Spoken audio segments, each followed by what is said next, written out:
VikesNow, I am Dustin Baker. We're here on the bye week edition. These Vikings are 5-0. If you're watching a show like this, you assuredly know that. And I'm going to talk with my weekly Wednesday guest, Josh Frey, about that. He writes at VikingsTerritory.com. Josh, how's the bye week treating you thus far?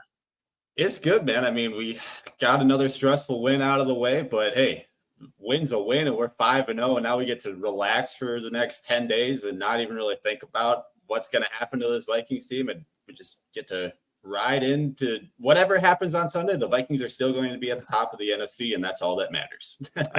I keep thinking about the Lions game already. We're 11 days away. And I know the NFL can flex games starting week 5. I think they missed the deadline to do that one. I don't think they would flex out of Jets Steelers because it's Rodgers versus a storied franchise. Regardless, I keep thinking about how electric that game is going to be. No matter even if the Lions lose 49-0 to the Cowboys, there's nothing that would cancel out this being one of the biggest regular season games in recent Vikings memory. I can't even remember a game. Let's assume the Lions take care of business and beat the Cowboys on the road. Can you remember a regular season game in recent memory, maybe even this early on the schedule, that has this much stakes, like early control of the division, prove that you're a Super Bowl contender? Like, I think you'd have to go back to, my goodness, like 2017 or something. Yeah, I think 2017 would have to be it. I mean, you could arguably, I guess you could say even like it's probably too early to put it on the same level, but week 1 in 2022 against the Packers, maybe that, like, you're bringing in Kevin O'Connell, Kwesi Adofo-Mensah, so they've got this whole new plan, and yeah, you could maybe argue that one, but even then it's week 1, and if you lose that game, you still got 16 games after that to turn things around, so it's not that big of a deal. But yeah, I mean, the only other one that's really coming to mind besides 2017 would be maybe that Buffalo game, but that doesn't have the division aspect to it either. So yeah, you might be on the money there. Yeah, well, the only hindrance of us assigning the title to the Bills game is we didn't expect to win that thing. Right. Like, yeah. we were riding the wave of being the fluky team, like the situational masters. You'll remember that. Yep. And so afterward, yeah, of course, it was a top 3 Vikings win in regular season history. But going into it, the Lions, we already know, are good from head to toe. Their defense won't be anything like the Jets, thank God. But it's really cool to know no matter what, that game is going to be popping. You should have been at the Texans game. Even when they were stepping on their throats, it was wall-to-wall noise. We hadn't had that energy in at least 5 years, probably 7. Dude, yeah, that game was really cool to watch. Just even on TV, I can't imagine being there in person. That one and the 49ers, it seemed like the crowd was just popping. And yeah, it feels like it's a different energy in there this year, and I love to see it. Yep, the Vikings have notably reestablished home field advantage after quietly going 2-6 last year. I've said for months how much that got on my nerves. They listened, apparently. All right, we want to go through storylines post-bye. I mean, those can kind of dribble into right now, depending on how you look at it. And we're going to rank these. These are Josh Frey's top 5 post-bye storylines. Let's start at the bottom of the list. And when we get our way up to number 1, that will be the top storyline. What you got? I'm going to put this one at number 5 just because I don't necessarily buy it even really being a storyline, but people are talking about it. And it's like, do we need to be worried about this offense with Sam Darnold after what happened in the Jets game? Obviously, it was a bad game for Darnold. Completing less than 50% of your passes isn't ideal. It's the first time all season that he didn't throw a touchdown pass. The offense just kind of looked lethargic throughout most of that game, especially in the second half. But honestly, I'm going to kind of just poo-poo this one because I wanted to talk about it just to talk about it, but I don't really buy into it. I think this offense is going to be fine. Like, Sam Darnold was hurt on Sunday. He took a massive hit again, and he just popped right back up, and he kept on throwing the ball. And, I mean, he didn't play great. It was easily his worst game of the season. I'm not going to dispute that. But I think if we're going to freak out about a game where the Vikings didn't even trail against easily a top 5 defense in the NFL. And honestly, even going back further, we've seen this team dominate against really good defenses like the Houston Texans defense. I don't know if anybody's been paying attention to that, but they're looking pretty damn good this year again. And it's a big reason for that is their defense has been so good as well. 49ers, obviously, they've got a really solid defense over there too. New York Giants, And their defense is carrying them to relativity now after that week 1 debacle against Minnesota. So after the Vikings made New York look absolutely horrendous in week 1, the Giants have kind of bounced back a little bit because of that defense. So I don't think that just because of one game where the Vikings offense didn't look absolutely flawless, I don't think we need to worry about the Vikings offense moving forward just completely tanking like maybe we would have in 2016 when things were just completely like holding on by a thread, you know? Yeah, I never bought that bullshit about the Giants being bad or historically bad. The only reason people said that was because the Vikings won. And at the time, we thought the Vikings were a 6-win team. The Giants just scored a road win over the Seahawks, who are not a bad football team. And they're right there in the mix at 2-3. They may not have a sexy quarterback, at least when he plays the 2022 Vikings, but the Giants are not bad. And I knew it the moment I heard it. Oh, they're doing this because the Vikings beat them somewhat handily. Give me a spoiler alert, because I'll leave this talker for later. Do you have a running back thing on your storylines list? Yes, I do. Yes. Okay, so I will leave my talker for then. On the offense, it gives me pause to know that Sam Darnold is allowed to have a bad game or where he's underwater for the completion percentage at 50%. I don't know why the Vikings, who should have house money, in my opinion, supposed to be a 6.5-win team, they're going to get to that by Halloween. I don't understand why when the Vikings win ugly or gritty, it's kind of like, oh God. But when you watch the Chiefs do it, who are dynastic right now, or any other good football team, you smirk and you say, well, they found a way to do it. That's what a good football team does. Why doesn't that apply to the Vikings? Dude, Patrick Mahomes is leading the league in interceptions right now, and nobody's saying a word about it. Like, that dude has not played really good football this season. And it doesn't matter because he's Patrick Mahomes is the Kansas City Chiefs, and obviously they're going to turn things around. But no, you're absolutely right. Like, the Vikings earned that win against the Jets, and I was kind of the same sort of story with the Packers game where I was almost more impressed that they held on to win that game rather than the fact that they might have beaten them 42-7 or something like that. I'm convinced if they would have completed the meltdown from 28-0 against the Green Bay, that the season might have not like gone in the toilet and been like, been bad. Yeah, I don't know. I think they probably would have found a way to eventually bounce back, but that just deflating. Like, it's one thing to do it if you're the Colts playing the Vikings on a random Sunday in 2020, but not your foremost rival at their house when you're undefeated. So I count my lucky stars they hung on to that one. All right, so the offense, how it kind of shows up against the Lions, they better have their A game. The Lions are not a joke anymore. What's number 4? Post-bye storylines from Josh Frey.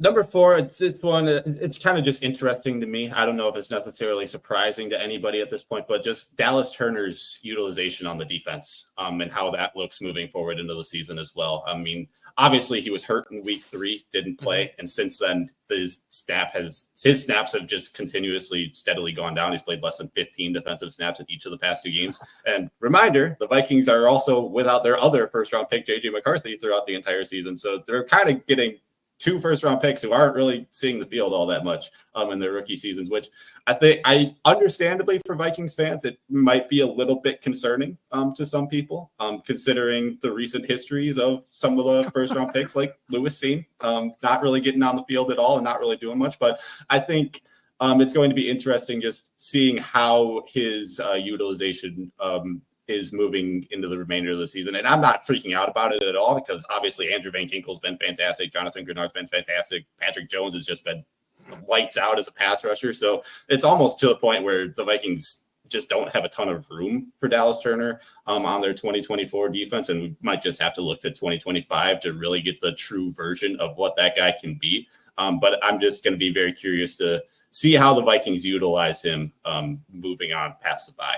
This sounds like the new safety discussion where we're like, well, I don't know. We don't even really need Dallas Turner right now. There's too many good edge rushers. No, Turner, I think, will get acclimated more to the defense. The first game, his NFL debut, he got that sack. I think he had 36 defensive snaps, which is what I thought he would have consistently each game. I think the knee injury pumped the brakes that they're going to take it easy. And then when you have Andrew Van Ginkel running pick 6 back, they're Skittles in a bag.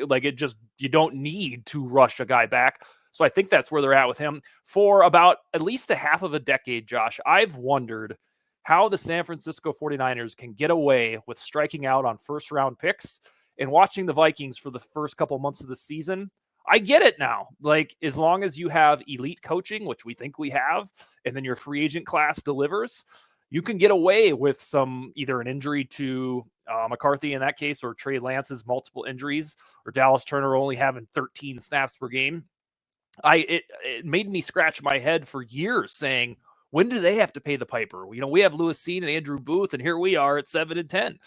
So it feels like, and it makes all the sense in the world that the Vikings would emulate the 49ers because they plucked Kwesi Adofo-Mensah. That's where he was reared, was with the 49ers. And then you have all of those parallels to Kyle Shanahan and Kevin O'Connell from that coaching tree. So I'm relieved that I think I figured it out.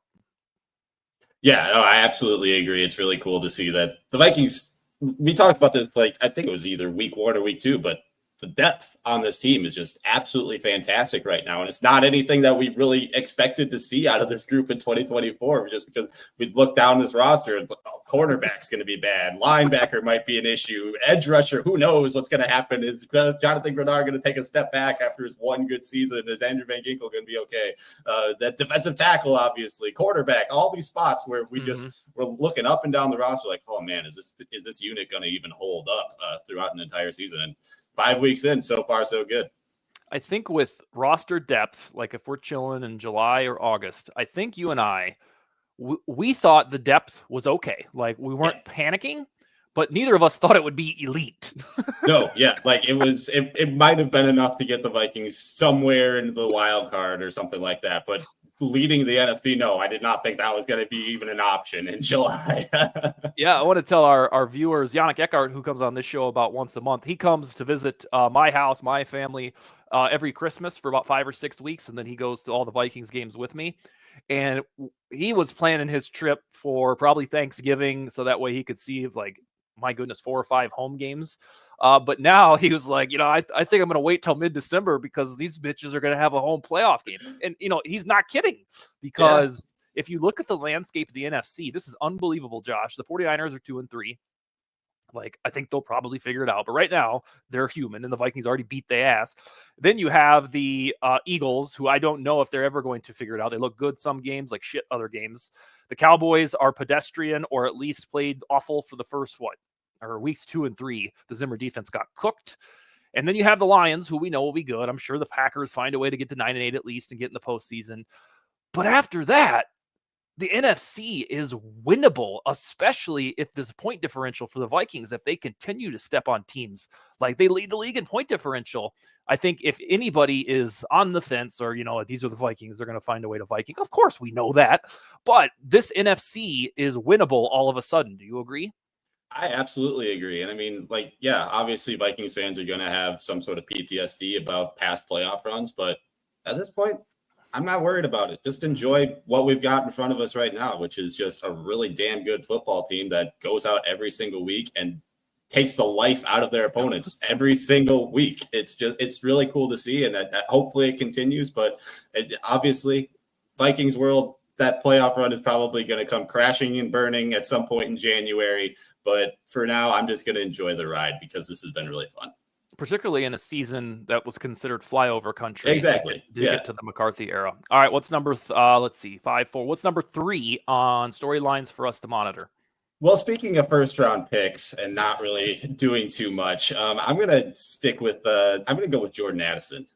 Just the whole situation with Jordan Addison moving forward into the season with the court appearance and everything. Is he going to get suspended? Is he not going to get suspended? Like, what does that do to the Vikings wide receiver room? And then quietly, even when he's been on the field, it hasn't really looked all that great to this point in the season. I think he's only got, 9 catches for like 140 yards and a touchdown. It's only gotten over 50 yards in one of the games so far this season. And obviously injuries have played a little bit of a role in that as well. But for a guy who looked absolutely dynamite in his rookie season, year 2 so far has kind of been off to a rocky start. And obviously with the off the field stuff, he's got other things than football on his mind at this point.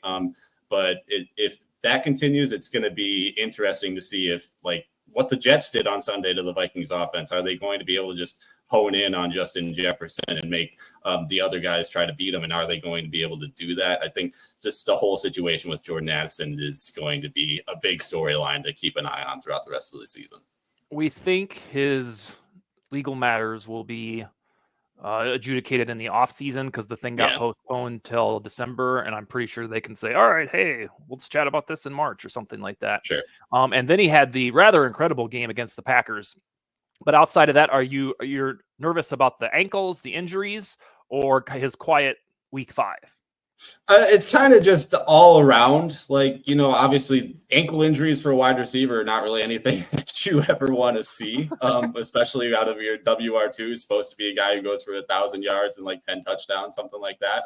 But then just the overall quietness, like that week 5 game against the Jets, he didn't really make all that much of an impact, at least in my opinion.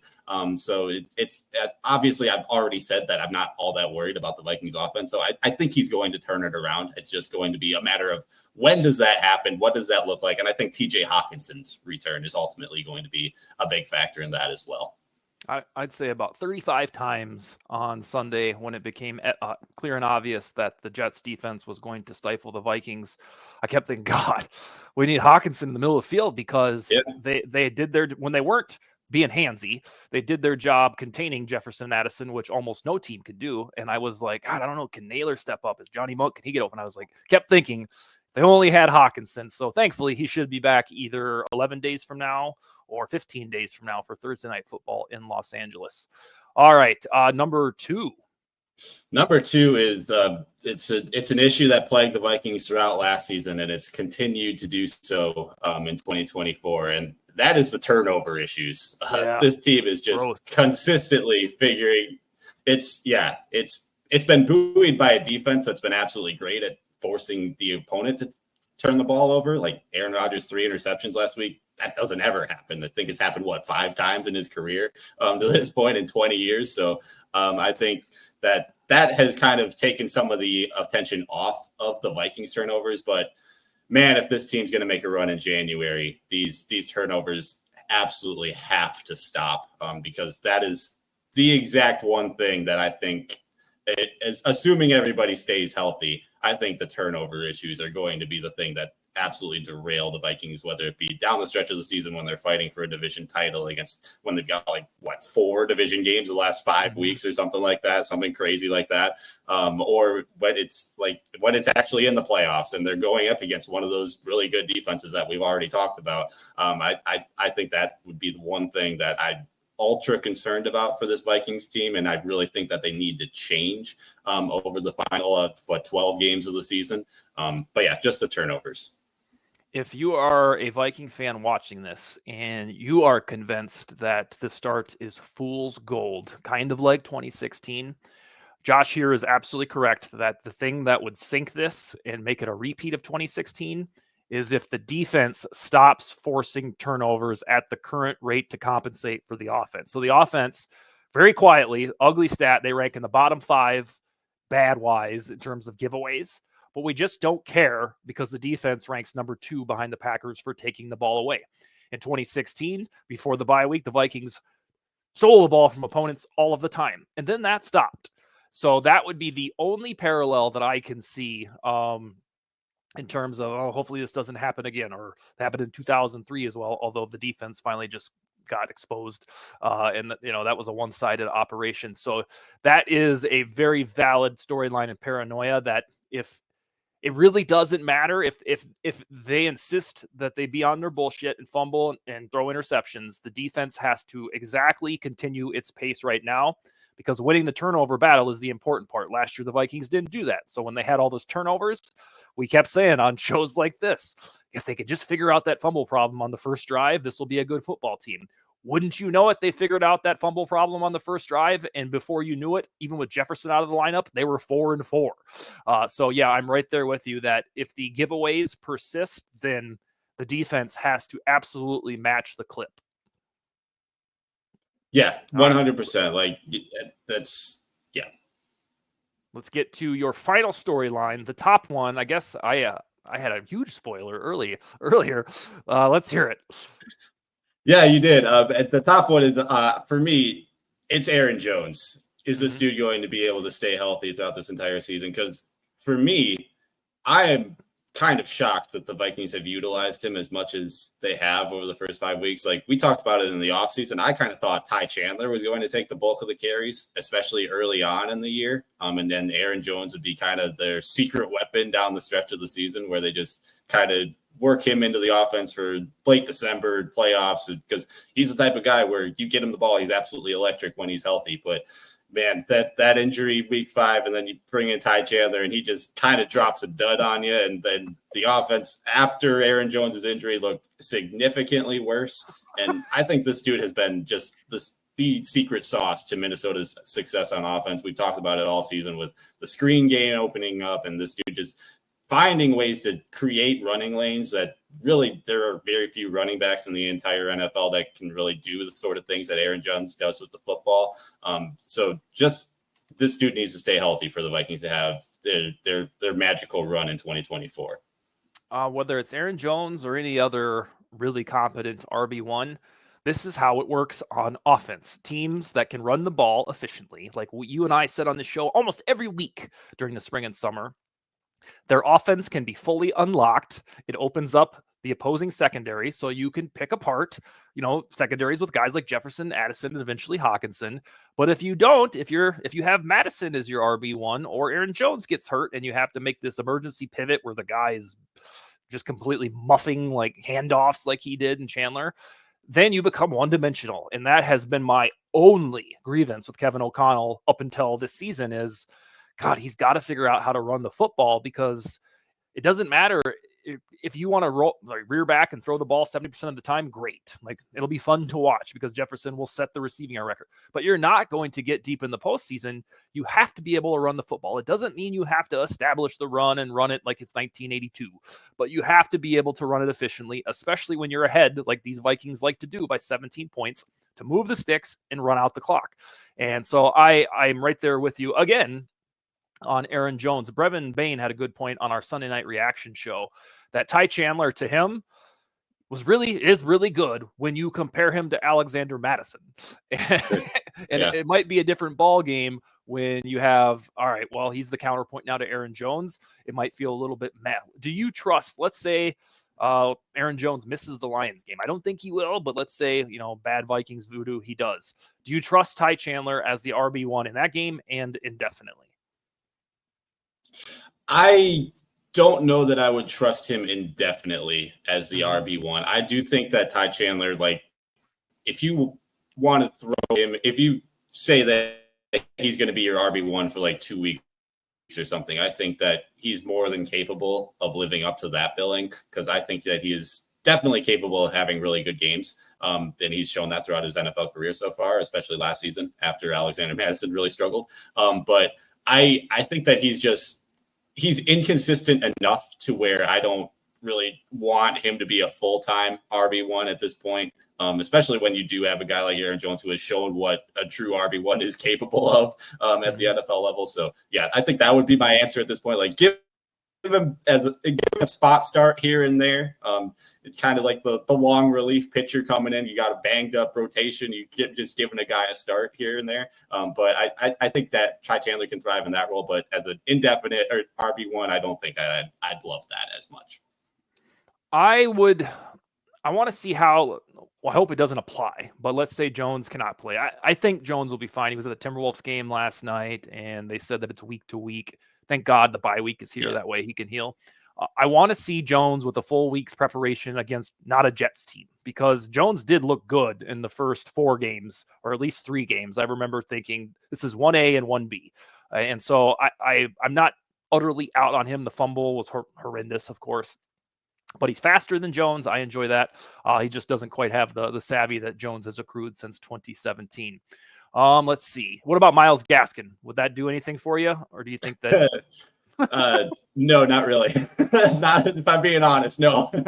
What about, I haven't been able to determine any fodder about Travis Etienne, if that is Vikings fan generated or if that is a real thing because they're just going to go with Tank Bigsby. Do you think the Jaguars would offload Etienne, and then B, would the Vikings pay, what would he be, a third or a fourth, probably a 4th rounder to get him? That'd be a 4th. I mean, I wouldn't hate it necessarily, but I we kind of talked about this last week when we were talking about trade targets. I just don't really want to mess with this team's juju all that much. Like it's working out so far. I just don't want to mess things up too much to the point where, we got another mouth to feed in this offense now. How do we game plan this guy in there as well? So I don't know. ETN's is an interesting prospect in terms of trade market, but ultimately I don't think he's looked all that great this season to begin with. So I don't know if he's even worth going out and getting when you've got at least a decent tandem already in your backfield in Jones and Chandler. And throwing ETN in there, I don't know what that exactly does for you as an offense either. Are you just going to throw away a 5th round pick when you've already got a very, very little draft capital to begin with? Do you really want to just throw something away to be redundant in your backfield again? I don't know if I love that, but it's interesting at least. I don't know. On the point of not messing with something that's working, that is so real that we're like kind of contemplating, should we just leave Ed Ingram in for continuity because we think Eisen will be back by November something? Like, I don't know. Let's keep the same 5 guys. It's working okay. That's how deep we've gotten into this Vikings dominance.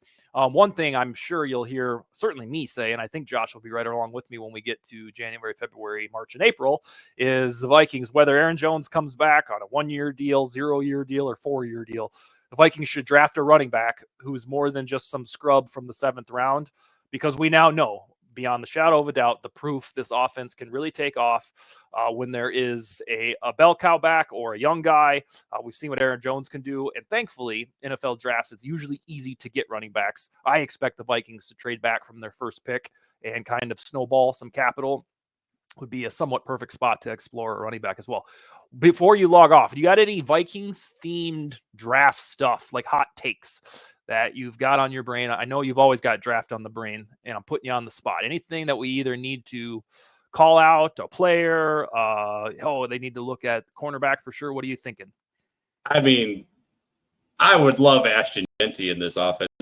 We're talking I don't know. I don't know if trade up. I just got talking about I don't know if it's gonna work out based on what their record looks like now, but that's kind of been my quiet dream ever since the season started. It's like, oh man, if this team goes like 8-9 and then they get Ashton Jeanty, plug him in next to Justin Jefferson, you got all these options on your offense now.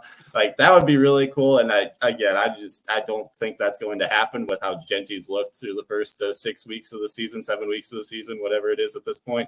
But yeah, I do agree. I think a running back is definitely in the cards. I don't even know who it would be at this point, especially when you're looking at the Vikings probably in the mid to late 20s, maybe 32. There 32. You go. Yeah, at this point. And then you're trading back. Like I'll come back with a list for you next week. But yeah, I think running back is definitely an interesting proposition, especially if you trade back, you pick up a 2nd round or a couple other picks in the middle rounds there. I think 2nd round running back is probably it might be in the cards if it's not defensive tackle in the 1st round. One thing we'll end on this note, watching Aaron Jones, what he can do for the Vikings offense. In the shadows during the 2022 NFL draft, we were trying to figure out where Bijan Robinson would go. You and I didn't hate the idea of Bijan to the Vikings when we didn't think that O'Connell needed a running back. We weren't completely out on Madison. Dalvin Cook was still somewhat decent. But now that you see what Aaron Jones can do, when I revisit some of those takes, I still wouldn't hate Bijan Robinson in this offense, although we wouldn't have Jordan Addison. Yeah, Bijan Robinson, and that's exactly what I think Ashton Jeanty could do for the Vikings. Like it would be fantastic to watch, and yeah, it sucks a little bit looking back on it how many guys that the Vikings ultimately missed on. But Kwesi's righted a lot of those wrongs in the past couple of years. Wait, that was a 2023 draft, wasn't it, Bijan? Oh gosh, yeah, I think it was actually. Yeah. So that was so it was either in that. Well, I mean, he wasn't even available because the Falcons and got him and then don't really use him. But yeah, that I remember because we weren't sure in that draft, kind of like Brock Bowers. Some team was going to get a gravy best running back in the league because we just don't care about running backs anymore. And that's how we felt about Bowers until they sent him to the Raiders, which really got on my nerves. Now I got him in fantasy. I'm good. Same. And he's like the lone bright spot right now for what they're doing. But yeah, so we basically need Ashton Genty to, hurt his ankle or do something in December so that way he falls down to the Vikings. Yeah, Otherwise, just to take a couple weeks off here. He's already basically going to break every single rushing record in the book at this point. He can afford to take a game off here and there. It'll be fine. all right, man. When we come back, you and I, Wednesday, we will be, 4 days away from Vikings Lions. Curiously, the Lions are favored by 3, so the Vikings waltz into their own building as home underdogs again. And we'll fully break that down in a week. All right, man? Sounds great. Can't wait. I'll see you then. Talk to you in 7 days. Skol, baby. See ya.